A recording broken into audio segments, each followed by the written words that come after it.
I'm Alex Rodriguez. And I'm Jason Kelly. From Bloomberg, this is The Deal. Each week, you'll hear us in conversation with business icons. This show will explore deal-making across sports, media, and entertainment.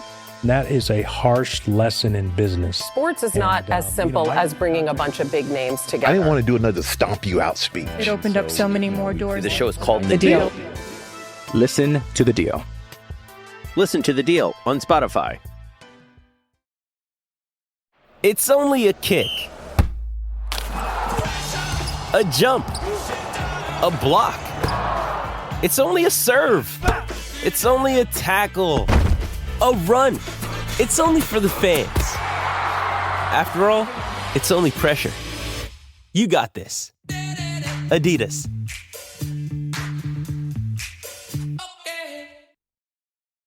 This episode is brought to you by Hyperice, the leader in advanced warm-up and recovery technology. They have tons of innovative products, like Venom-heated wearables to help soothe sore back muscles, Normatec compression boots to speed up recovery and increase circulation, and Hypervolt massage guns to improve mobility. Loved by athletes like Naomi Osaka and Erling Haaland. Try them yourself. Get 10% off your order with the code MOVE at hyperice.com.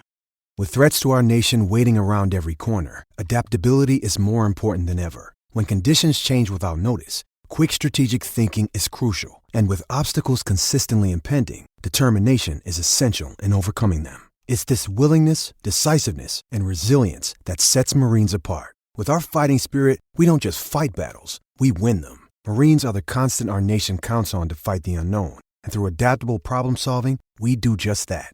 Learn more at marines.com.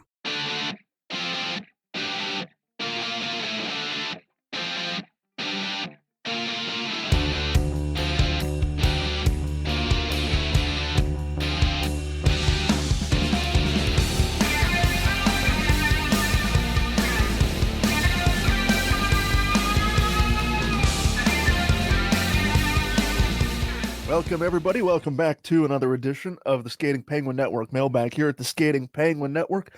I am Garrett Bahana. Alongside of me are my two co-hosts, Robbie Noggle and Snail. We are recording this in the evening of March the 4th after the Penguins' recent West Coast or Western Conference road trip where things went from bad to worse. The three of us were just talking before we hit the record button here. Well, the positivity train that Snail labeled it last week or the week before, it has taken some bumps, that's for sure. The train may be coming off its tracks. I notoriously made my position known that this team, and this season at least, would be over. Robbie off the air said that he was probably going to get off the train. And even Snail is probably the most positive out of the three of us here. Snail even said, while he still maintains the positivity, the cup is not overfloweth with positivity. So, boy, you couldn't have had a worse weekend for the Penguins as we accelerate now towards Friday and the NHL trading deadline on March 8th. And we will have more coverage. We will probably do a post-deadline sort of recap episode. We will probably do that Friday if everyone's schedule's aligned, and I'll have that out Friday night to give our thoughts on the trade deadline. Or if things happen beforehand, then we will coordinate and react as such. But until then, we have some questions to answer from some of our great listeners. Let's get this mailbag started. Question 1 goes to you, Robbie. We're talking about the golden goal. The anniversary of Sidney Crosby's golden goal recently passed. Robbie, do you remember where you were, how you felt when Crosby scored that golden goal for Canada? Brian says he was happy that Sid got the goal, but was absolutely crushed. It was against Team USA. So I was in college. I would have been a sophomore in college when this happened, and yeah, I remember it. I was watching it with some friends, and it was one of those, like, it was a very good game. The Penguins, the United States battled back from 2-0 down, tied it late, forced overtime, and kind of sucked all the air out of that building. And then it just, I mean, it was almost like it was written in destiny that it was going to be Crosby getting that puck and shuffling it past Ryan Miller to win the gold medal. And at the time, definitely was a gut punch. And even when I watch the highlights now, I kind of still grimace a little bit because like that was the golden opportunity for the United States. They were kind of underdogs in that tournament, but credit to Team Canada. Crosby had his moment. I mean, it's one that they're going to talk about in Canada literally for the rest of time. It's a part of Canadian hockey lore forever. So definitely a gut punch when it happened. And still to this day, when I watch it, I think what could have been if the United States could have just found a third goal in that game before Crosby got his. But a very fitting end to that tournament in Canada. Crosby, it was just, it was a huge moment for everyone involved. And as a United States fan, definitely still feels like a bit of a knife into the side when I watch it. Question number 2 from Brian, and he asks, this is for Snail. How do you like your coffee? Brian says he's an iced guy. Personally, I do not drink anything that's hot. I remember I told my friend that once when he offered me hot coffee and I could see the wheels spinning of everything he saw me drink of the 12 years of our friendship. I'm also an iced guy. I like an iced latte. I don't really drink I don't drink too much actual coffee anymore because I think just like the heavy acidity from coffee, sometimes it upsets it messes up my stomach.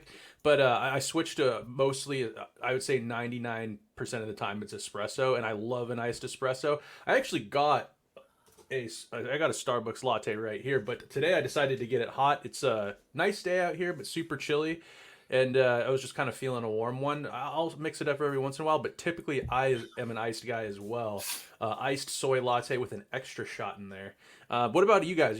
I think Garrett has mentioned he doesn't like coffee. I assume, Robbie, you got to be drinking coffee out there. Are you drinking Tim Hortons? Or not Tim Hortons, Dunkin' Donuts?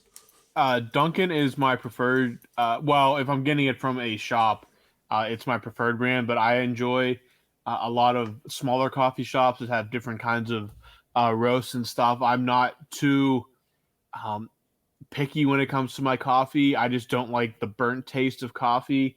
That's why I generally stay away from Starbucks coffee. I just feel like it tastes burnt. Dunkin' is my go-to if I'm out and need a cup of coffee. And depending on the time of year, I am either a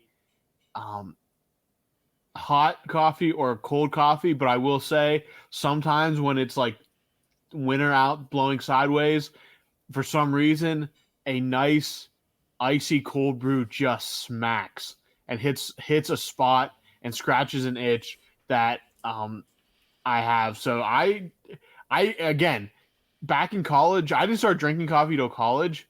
But I never would have guessed that I would have liked iced coffee. To me, the whole point was to drink it hot.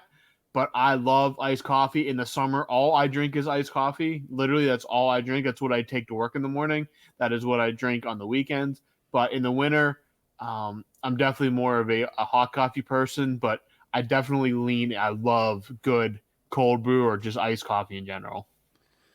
Yeah, I love a good in the wintertime. I feel that too. I feel like during the holidays, especially, I'm always getting a little iced beverage from a Starbucks or wherever. Have either of you guys ever had? It's super popular right now. I've never had one, but have you had an espresso martini? No, but I want to try one just because I like coffee. Yeah, Garrett, what about you? No, I can't say that I have had an espresso martini. I don't know if I've ever had like a full cup of coffee. It's just not. Yeah, it's just not something. Do you have anxiety? Oh yeah, well yeah, absolutely. Does the coffee mess with your anxiety? I don't know if it's that or if it's just like the taste never, matched with my taste buds sort of thing. It's just not something that I went out of my way to go and try. And maybe my taste buds will probably change more as I get older. Maybe it's something that 5-10 years from now I could be a different conversation, but it's just not something that I ever sought out. Like what having breakfast. I don't know. It's just, I mean, the caffeine is the last thing I need is more caffeine in my body. But do you drink Monsters or something? No, that like I'm like when I was a teenager, like all I would drink was pop, and like now as I've gotten older, I was just at the doctor's today actually, and I was telling them, like, they asked me how much caffeine, what's your caffeine intake, and honestly, it's pretty rare these days. Like every once in a while, especially during the summertime, like if we grill out, I'll have a Coke with like a burger or something like that, but. I try just based on my family history and my genetics, what I could probably be predisposed to in terms of like heart issues and that sort of thing. I try to just limit caffeine in general. So I guess that's also part of the reason why I just coffee has just never been something that I've gone out of my way to drink. I hear you. Yeah, that caffeine is a hell of a drug. Well, yeah, it's absolutely 100%. Robbie, I didn't start drinking coffee either. I didn't start until when I started painting, when I had to get up early with my dad. Yeah. Go paint houses, and starting in the summertime, I realized I needed a little extra kick in the ass sometimes to get my get my bearings in the morning. But enough coffee talk. We'll move on here. Garrett, throwing this one over to you. It's question number 3 coming from Brian. And he says here, is the red Blackhawks jersey the best jersey in the NHL? I would argue the white home jersey for the Pens, worn in the mid-90s, is right there with them. I don't know if I've made my position on this clear on this podcast. I feel like I have at some point in the past. Maybe it was long ago, but for those who haven't listened, the switch that the NHL made, I think it was after the 04-05 lockout, I think, when they switched, when the dark colored jerseys became your traditional home jerseys. Correct me if I'm wrong, because you guys are older than me. But they switched, like the white jerseys used to be the home team jersey, and the colored jersey would be the traditional away jersey. The Penguins, the white jersey that they wear now is probably my favorite jersey in the entire league. It is so beautiful. I just wish that the NHL, I know the NBA, they wear whites at home and they wear colored jerseys on the road. I know they still do that.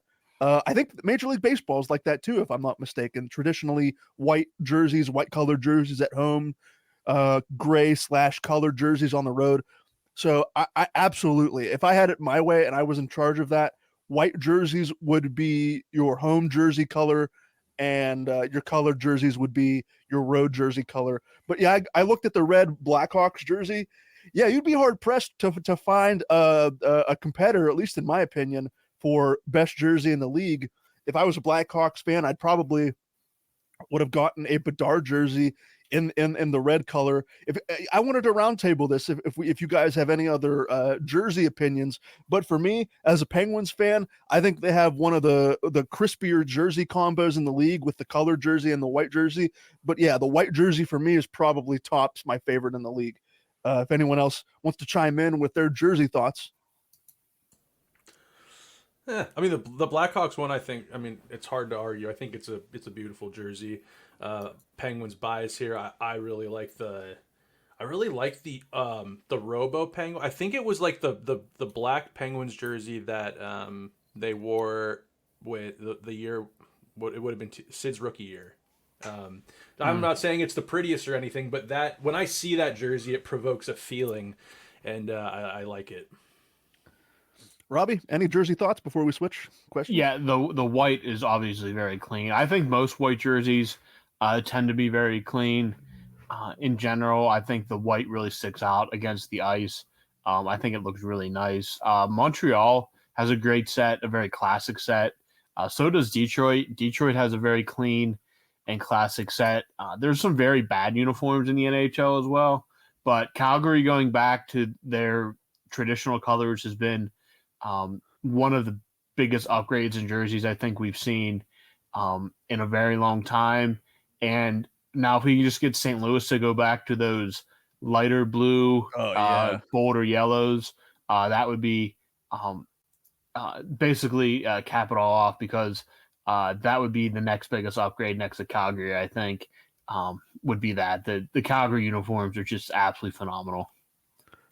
Absolutely agree. Robbie, we're going back to you for question 4. We're talking about a hypothetical here. I'm not sure how much weight this hypothetical has at this juncture. Brian asks, if we make the playoffs, do you think Crosby should be the Hart Trophy's front runner? Kind of seems to a comparable situation when Hall won it when he was in New Jersey with the Devils.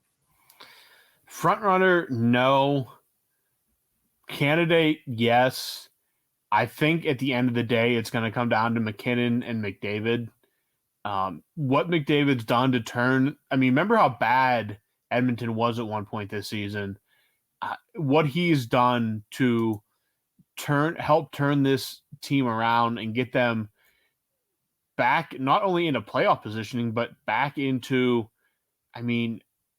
they are only 9 points out of first place in that division now with 4 games in hand over the Vancouver Canucks. So they're going to push for that Pacific Division crown. It's going to come down to the final week of the season. McKinnon, he's going to get one at some point just because he deserves one. He probably deserved it the year that Taylor Hall got it. Taylor Hall won it over him. McKinnon's going to get one at some point just because of what he does is absurd. He's just so consistently great. And I think at some point there may be some McDavid fatigue to the voters. So I really think it's coming down to McKinnon and McDavid for this trophy this year. And I think Kucherov, just because he's probably the favorite to win the Art Ross at this point, whether or not he can hold off someone like McDavid or McKinnon, we will see. So I think those 3 are your finalists. But I think when it comes down to voting, it'll be a battle between McDavid and McKinnon, regardless of how the Penguin season ends. Question number 5 from Brian, and this one's going to Snail. Nice and short here. Who has the best hockey nickname? I don't know if I could pick just one who has the best. There's a lot of great ones out there. I get a chuckle out of the fact that Cole Caulfield's nickname is the Cock. I don't know how he got that nickname. I don't want to know why. Horny was always a good one. Horny's good. The Cock. The Cock is fantastic. I hope they put that on like a jersey. Like the baseball does, like the MLB does like a nickname weekend where the players can put their nickname on the back of their jerseys. Could you imagine like coming on the ice and it says the Cock on the back? I could imagine it. I'd like to see that. That'd I'm sure hilarious. that there's probably a Habs fan or two with a 22 jersey or whatever. Absolutely. It says Cock on it. I was at a Predators game one time with a guy in front of me. He had a jersey number 69 with the last name Bone. Fantastic. Absolutely. I have that picture. I just sent that to you guys. It was quite a moment. That's awesome. I would never forget that. Ryan O'Reilly, the Factor, the O'Reilly Factor. Get it? I thought that's great. Dude, as you guys earlier, I just Googled like best hockey nicknames because those were the ones that just were off the top of my head that stick out to me. A couple of these on this list really, I think, are worth reading off here. Pat Verbeek's nickname is Pat Little Ball of Hate Verbeek. You guys remember the goalie Peter Budaj? Played for the Kings in Tampa. He was Pete Ned Flanders Budaj. He had like Ned Flanders play on like a number of his masks. I don't know how he got. Oh, it's because I think he was a devout Christian. It says here. So, I didn't know this, but Jeff Skinner's is Jeff the Justin Bieber of hockey Skinner. Yeah, that was because he always had his haircut like Justin Bieber. Oh, really? Yeah, back when he was really young. Nikolai Habibulin, the Bulin Wall. And then a lot of these just kind of sound like superhero names. Or wrestler names. Derek the Boogeyman Bugard, rest in peace. Dave Cementhead Semenko, that was a scary character. So a lot of great nicknames in hockey. I would say hockey has to have some of the best nicknames and characters out of like any pro sport out there. Certainly not boring. But any come to mind to either of you guys that I didn't mention? I mean, Le Magnifique is Le obviously Magnifique. a great one. It's a great one. Here's what I'll say about hockey nicknames. I have a very, very strongly held belief that, well, it's not even a belief. It's more or less a direct statement. I absolutely hate when players create nicknames for other players and like they basically abbreviate the last name and just add an ER at the end of the nickname. Like Tanger is okay, but like if you'll see where I'm going with it. Tanger, there's other nicknames that just simply they add an ER to the end of the nickname. Or a Y. Yes. That I irrationally hate those nicknames. I think it's like the worst, the most unoriginal. I don't know why I hate it. I can't give you a legitimate reason why I hate those kinds of nicknames. Maybe it's because it's very unoriginal, but yes, I've always had an irrational hatred towards those simplistic nicknames. Yeah, I can kind of get what you're saying. I sometimes wonder if they add like in Edmonton, I think they call Hyman Hymo and Ryan Nugent Hopkins Nuggy, Jerome McGinley Iggy. I think it's because you have to communicate on the ice, and you're not gonna if you're trying to get someone's attention. We just talked about the golden goal. Just as famous as the goal itself was Sid crying out Iggy to get his attention. He's not going to yell out Aginla or Jerome. You know, it's quicker. I think it's when you're trying to communicate quickly on the ice while you're playing. I think it's if you can get used to your nickname like that. I think it's a quicker way to communicate. I honestly never looked at it that way. I never looked at it that way. I mean, it makes sense. Like I could look at it now in a different light, communicating that way. I just never looked at it that like. Yeah, that would be a good shorthand way to communicate on the ice. I think it's more of a tool than anything. Coaches, there's so many names, and like with hockey, you get a lot of like French Canadian names, you get some Russian names. Shorten it up, add an ER or a Y at the end of something, and you hear Sully calling everybody. He never calls anyone by their full name. I bet you he probably never really has. He's probably written it down before, but he's never called him that. It's always just Sid or Gino or Tanger, and it's probably because during practices and stuff, it's just easier. Tanger, line up here. Yeah, it's easier. So, anyways, yeah, a bunch of good hockey nicknames out there. The Dominator too. I was while we were talking. That's a really good one. Yeah, I mean, I love when they sometimes they sound like a WWE name. You guys are big wrestling fans, right? You get I'm that a wrestling fan. Yeah. Absolutely. The more extreme or over the top the nickname is, the better, in my opinion. I would agree. I'm not really the biggest WWE fan, but I like the ridiculousness of it. All right, let's move on here to question number 6, going over to Garrett from Brian again, and a little bit of basement talk here. The basement is looked at as a punishment, and probably should be in Garrett's case, but if I ever get around to refinishing my basement, that's where most of my free time would be spent. I give Garrett a lot of shit, but maybe that's a man cave central for him. And yes, my parents' basement had a pencil sharpener also. It was located right at the base of the stairs. No potty, though. My basement has one with a cement shower. Luxury things only for our pal Brian.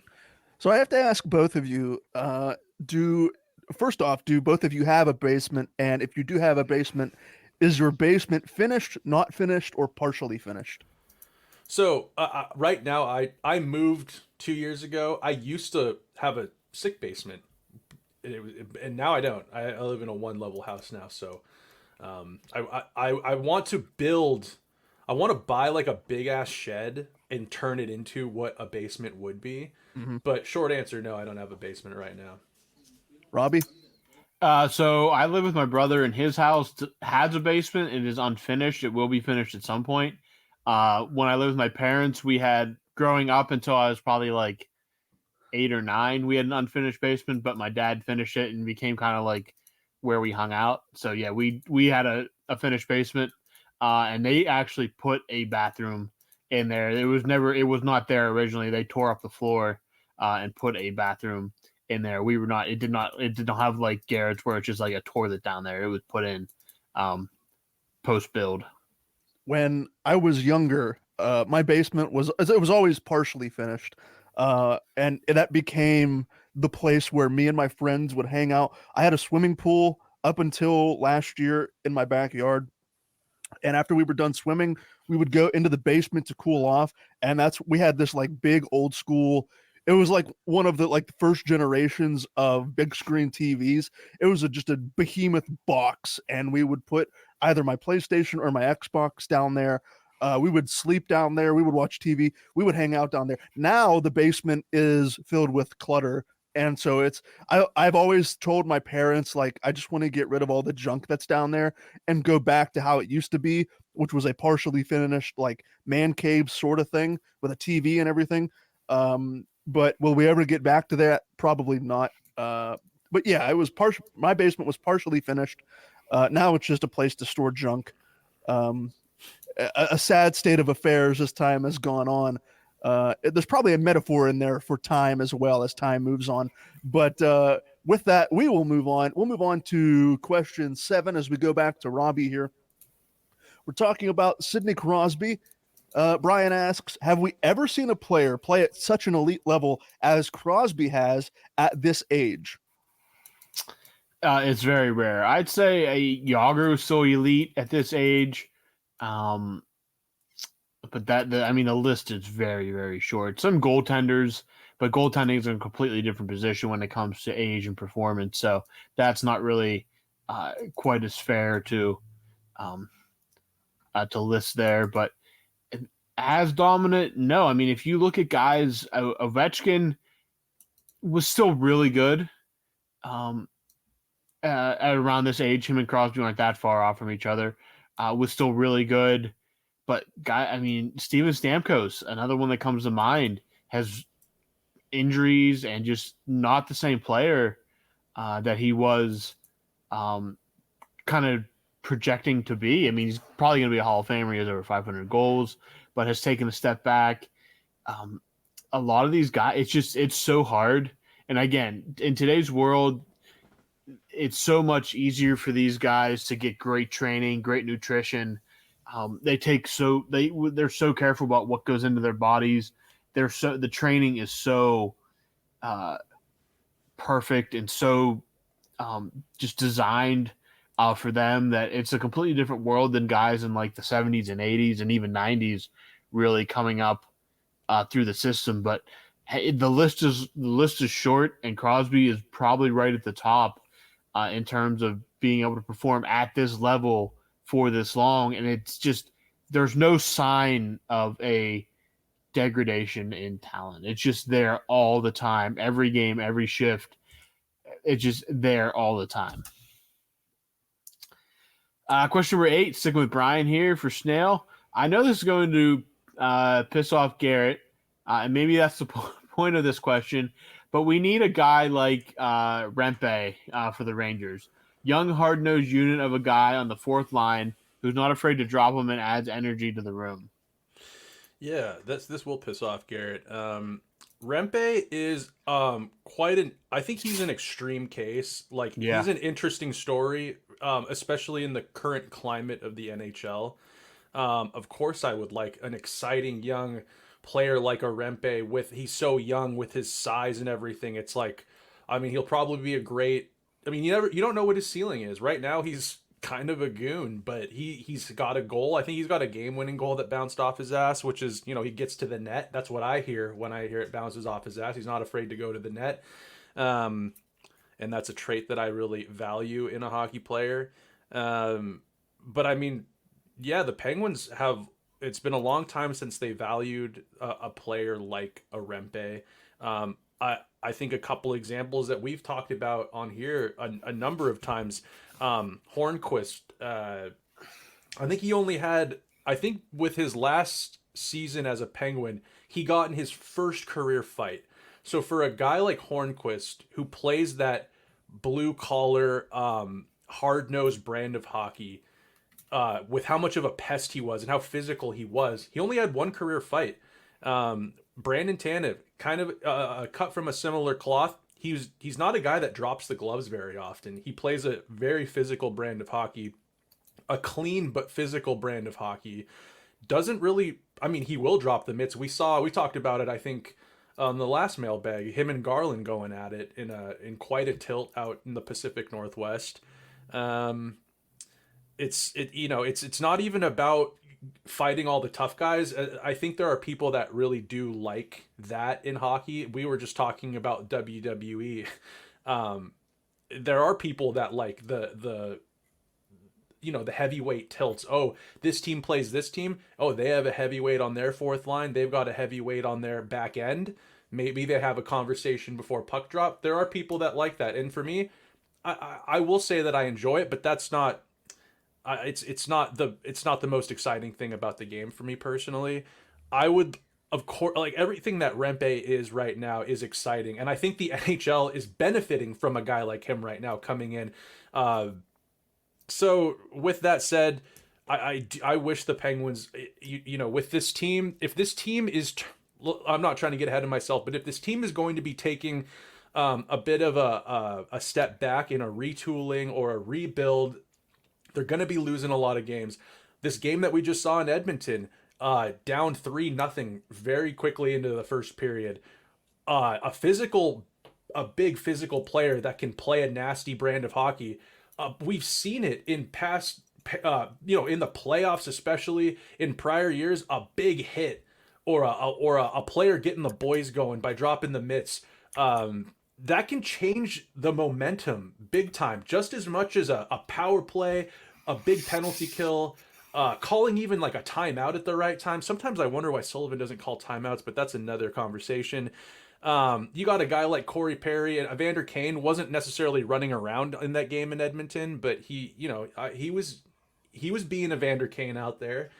Would I like somebody that could answer that bell or at least kind of stick up for a team if you're getting dummied in the first period? Absolutely. I think the Penguins could really benefit from a player like that, but it for quite a number of years now, those players haven't really been valued by the organization. And I think going forward, as I was alluding to, if this team starts to take a step back and they're going to be losing a lot more games than we saw this year, you're going to need somebody that can keep the spirits high, keep the boys fired up. It can be a huge momentum changer. So those are my thoughts on it. I'd invite either of you guys to chime in if you have any anything you'd like to add. Where are you guys at with Rempe? Yeah. I will say this to put a bow on this part of the conversation. I would gladly kill Brian if it meant we could get like a Brandon Tanev. Like that when Brandon Tanev was here, I was like indifferent. Yeah, he was fast or whatever. I would gladly like cut off both of Brian's legs if we could get like Brandon Tanev back in this lineup for the bottom six. Like that's how bad this team is. On the Rempe subject, I mean, yeah, I don't care for fighting in the game. Here's what I'll say about it though. Like, how sustainable is it? Like, is this a guy that's going to build his entire reputation around dropping the gloves at 21 years old? I mean, I never expected him to be like the most skilled skater or, goal scorer, but the last thing I need is for this guy's brain to turn into scrambled eggs by the time he's like 25, because the way he stays up in the NHL is by fighting everybody. Like, I'll take you on a team. I'll take you on a roster if you're like a Patrick Hornquist or a Brandon Tanev type player.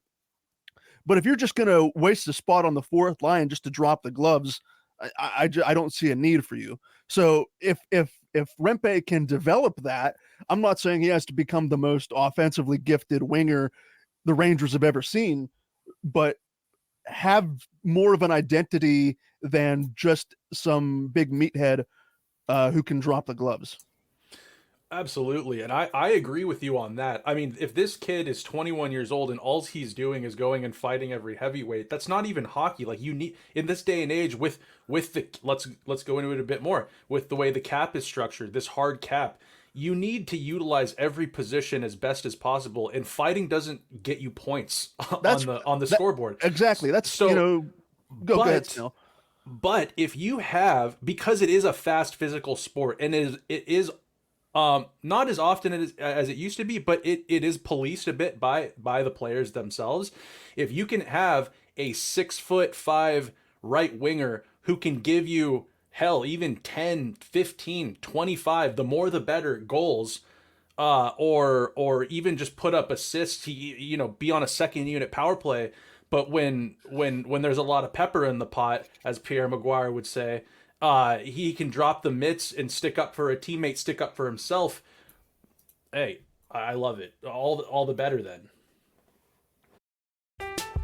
I'm Alex Rodriguez. And I'm Jason Kelly. From Bloomberg, this is The Deal. Each week, you'll hear us in conversation with business icons. This show will explore deal-making across sports, media, and entertainment. That is a harsh lesson in business. Sports is not as simple as bringing a bunch of big names together. I didn't want to do another stomp you out speech. It opened up so many more doors. The show is called The Deal. Listen to The Deal. Listen to The Deal on Spotify. Hey, it's Kaylee Cuoco for Priceline. Ready to go to your happy place for a happy price? Well, why didn't you say so? Just download the Priceline app right now and save up to 60% on hotels. So whether it's Cousin Kevin's Kazoo Concert in Kansas City, go Kevin, or Becky's Bachelorette Bash in Bermuda, you never have to miss a trip ever again. So download the Priceline app today. Your savings are waiting. Go to your happy place for a happy price. Go to your happy price, Priceline. I think, does anyone want to add anything else to the Rempe talk? Also, great nickname too, by the way. They're calling him the Rempire State Building. That is going back to the nickname. Yes, that is an absolutely. I will take that 100 times out of 100. It's a great nickname. Anyways, moving on from Rempe and the physicality here, can feel Garrett's blood pressure rising. So let's see. We are at question number 9, I do believe. Coming from Brian again, going over to Garrett. In 2016, we had Do It for Duper. In 2017, we had Do It for Tanger. Do we need something to galvanize this unit together? Yeah, how about Do It for Dubas? I mean, we'll talk about it. I think Kim Larson has a question for us later that we'll end the mailbag on, talking about the future of this team and the future of this season, the 2023-24 season. But there is nothing, at least from my perspective, that can, charge this team up at this point. We're into March. We're days away from the trade deadline. The Penguins are 10 points out of a playoff spot as we record this. There's going to be, at least the way I see it, no real rallying cry. Just get to the finish line relatively unscathed and retool with the cap space you have, maybe make a few more external moves with whatever trades you can conjure up between now and the draft and go from there. Hopefully Kyle Dubas got his message that the depth that he brought in this season has not really translated to on-ice results, and we can retool with some better depth next season. And hopefully Crosby and Malkin will continue, and Letang and Carlson will continue to produce at a elite or near elite level, and we'll see what happens next season. But no, I don't see, there's no sort of catchy thing or nothing that I can stick to and say, yeah, we're going to win it for X or win it for Y. I think it's just time to reset, get to the finish line. If it means departing ways with Mike Sullivan, that's a conversation we can have at a later point, because that is gaining more and more steam on Twitter as each loss comes in, each loss more worse than the next. But no, I just don't see it at this point. How is it not Do It for Sid with the year he's having? How is that not the guy sitting next to you in the locker room at 36 having, a debatable, heartworthy season? How are you not doing it for the guy with the C on his chest? I don't think that it's not for a lack of trying. I just think that these players are not NHL caliber steady players. It's just, it comes back to the depth that Dubas and company assembled last offseason. If they had better quality NHL caliber depth who could also put the puck in the net, we'd probably be having a different conversation. We might not even have a question like this. I think they absolutely want to do it for Crosby, and I have no doubt that these players are inspired by what this guy is doing at 36 years old. I think it goes to show you the drop in quality you have. I mean, the Rust and Gensel injuries don't help. They absolutely do not help things. Raquel being invisible, Riley Smith not working out, that is not going to help things either. But the depth, the Zahornas, the Pustinens, the Harkins, the Phillips, who was just put on waivers today. It just goes to show you the massive gap in quality in terms of teammates that the superstars have to deal with. With that, we'll move on to question 10 from Tony Gale going across the pond. F1 is entering a record-breaking season with 3 races based in the United States. Are either of you fans of F1? And if so, do you follow a team or a driver? Robbie, are you a racing fan? I follow F1 kind of on the fringes. I don't follow. There's a lot of people that are very diehard about F1. So I definitely follow it from kind of like, the edge, just kind of paying attention to what's going on. No real favorite driver or team. I can name a few just from perusing the internet and being following discussions with the diehard F1 fans.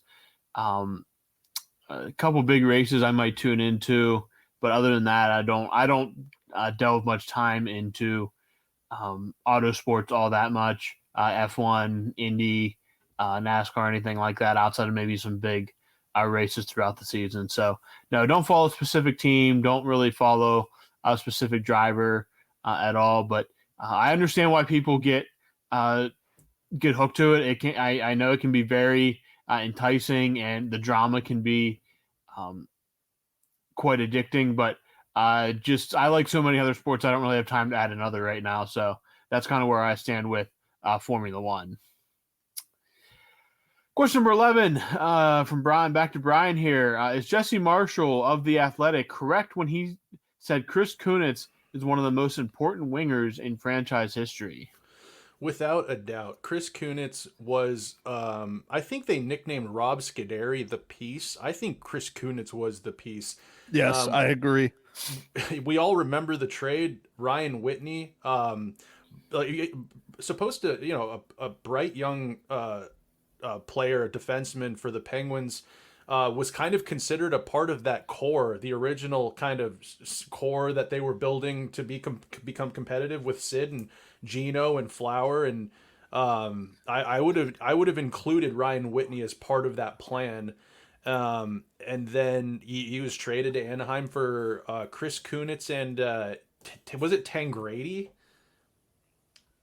Is that the other guy that they traded? Mm-hmm. He was a part of that trade, yeah.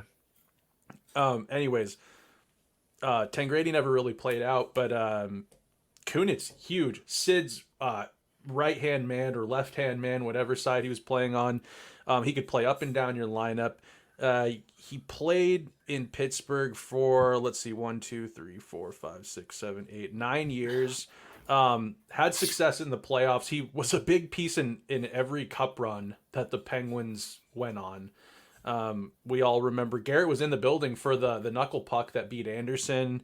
He was had a huge impact in 2009 when he came over. There was a year I was looking at his stats, dude. He had a year where he played 78 games. He scored 35 goals with 33 assists. Like, was that before or after he went to the Olympics? That was after. That was in 14. Yeah, because like people are always going to say, well, Kunitz is just a product of Crosby, and like to an extent, I get it, but also like you also have to be talented enough to play with Crosby, and I think Kunitz definitely was. But absolutely, Kunitz, Gensel is probably Crosby's favorite winger, but for the memories, Kunitz might be my favorite winger with Crosby, the Crosby era.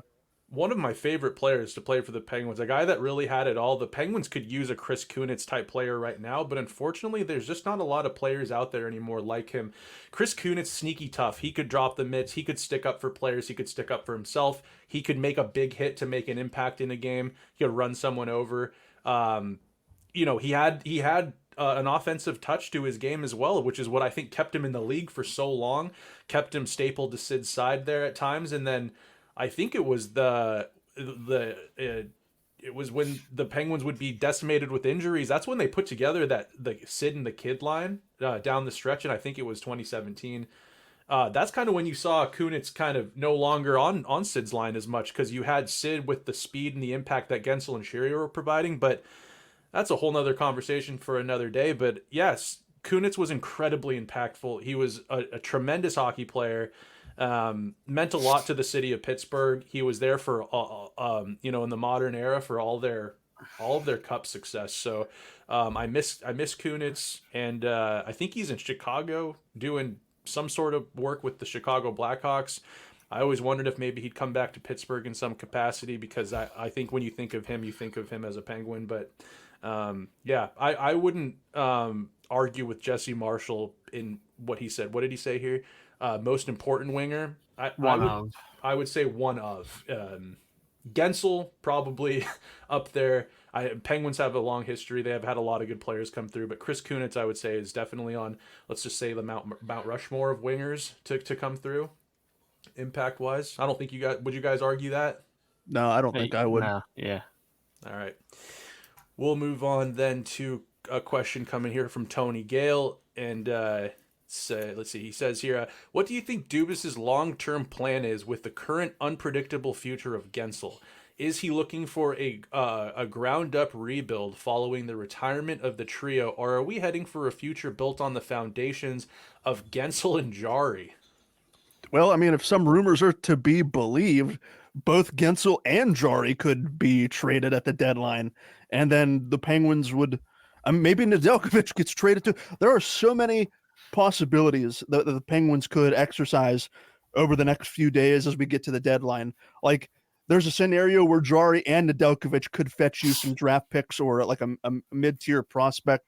At the beginning of the season, I would have never thought would have never entertained the thought of trading Gensel, and I thought Gensel was going to be the next captain when Crosby and Malkin and Letang retired.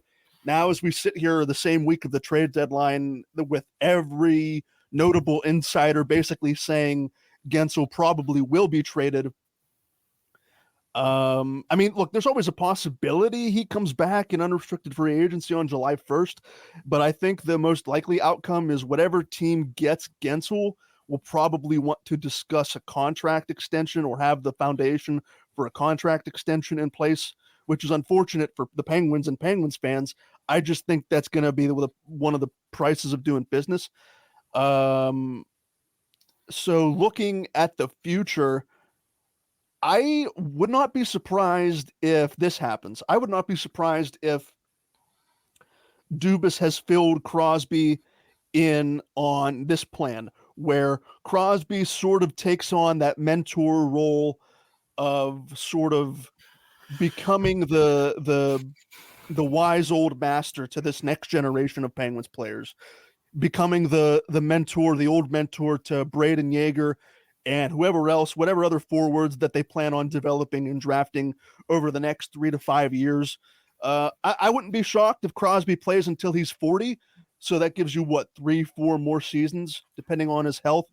I wouldn't be surprised if if Dubas went to Crosby and said, here's our plan. We'll retool going into 24-25. Maybe we have a 2-year window to try and compete and get one more chance at a cup. And then after that, Crosby sort of becomes the shepherd and sort of takes the Penguins into this new younger era and sort of guides the younger players that as they try to build a new core. That's my guess. I don't think the speculation of Crosby getting traded to the Avalanche to play with McKinnon, I think is some of the stupidest, dumbest shit I've ever heard. Crosby I don't think is going anywhere. He will retire as a Penguin. That's just how I see it. Could be way off base, but I think the Penguins are going to go into the future with Crosby in mind, and he will probably be one of the main things that they use to build a younger core in the future. Alrighty, where are we at? Question 13, the final question here. We'll go back to Robbie here, but this can be a roundtable as we end this episode of the podcast. Question 13 from Kim Larson. As I mentioned earlier, we're 10 points out of a playoff spot. What are your optimism levels for the both of you? Or have you joined, as Kim says, himself and myself, departing the positivity train and hoping for some sort of a reset going into next season? Well, I said it before we went live and started recording. I got to disembark from the ride. That road trip was not up to snuff. They did not even look good doing it. The blown lead against Calgary, then the blowout against Edmonton. It's time to start moving some pieces, getting some of these, getting what value you can, and seeing where things land with Jake Gensel. So, for me, I'm off the ride. Again, if they turn it around by some miracle, then hey, that's great for them. But at this point, they have 2 games before Friday. I don't think some of these guys are going to make it until Friday on the roster. And once the trades start happening, that's kind of the white flag. So I'm going to hop off here and see what they can get for some of these guys and start looking at what's to come down the rest of the season. What can you take out of the season and start building for next year? I gotta be honest. Like, the positivity train is losing steam. I'm not getting off of it. But I will say, we talk about our TV shows on here quite a bit, and I've been watching a lot of Seinfeld. I watched an episode, and Frank is his name, or no, George Costanza had a quote, and it resonated with where I'm at with my Penguins fandom currently regarding the season. And the quote is, "I don't want hope. Hope is killing me. My dream is to become hopeless. When you're hopeless, you don't care. And when you don't care, that indifference," well, he's talking about, makes you attractive. So scratch that last part of that sentence. I want to become hopeless, but I watched that entire Oilers game. Puck drop to final horn. There's still a flame of burning within my heart. Part of me keeps it's like trying to figure out ways of what if they sell off some pieces and then they go on some insane run and they don't lose a game for the rest of the season and make it by like a point. It's not going to happen, but I'm gonna remain on board this train. And I'm sure there will be and when there's time for a eulogy, that'll happen. But even with the selling off of some of these pieces, it just didn't work. It didn't work this season, and it's better to pivot, get something for them while you can. And even if they hold on to some of these guys and they wait until the off season to maybe get a better return, if that's possible, I'm all for it. But I'm still aboard the train. It's just it might be slowing down significantly. Alrighty. Well, that'll do it for part 1 of the Skating Penguin Network mailbag this week. As I mentioned at the start of the show, plans this week are dependent on any trades that may or may not happen between now and Friday's deadline. So if something does happen, we will be here to break it down and give our thoughts on any sort of crazy trades. But this has been the date that we have been talking about for what feels like months now. Not the position we thought the Penguins would be in, being a seller at the deadline in 2024, but that is the way this cookie has crumbled, and we will be here every step of the way to break down any major moves that may happen between now and the deadline on March 8th. But until then, for Snail, for Robbie, I have been Garrett. Thank you so much for listening to this edition of the Skating Penguin Network mailbag, and we will talk to all of you again very soon.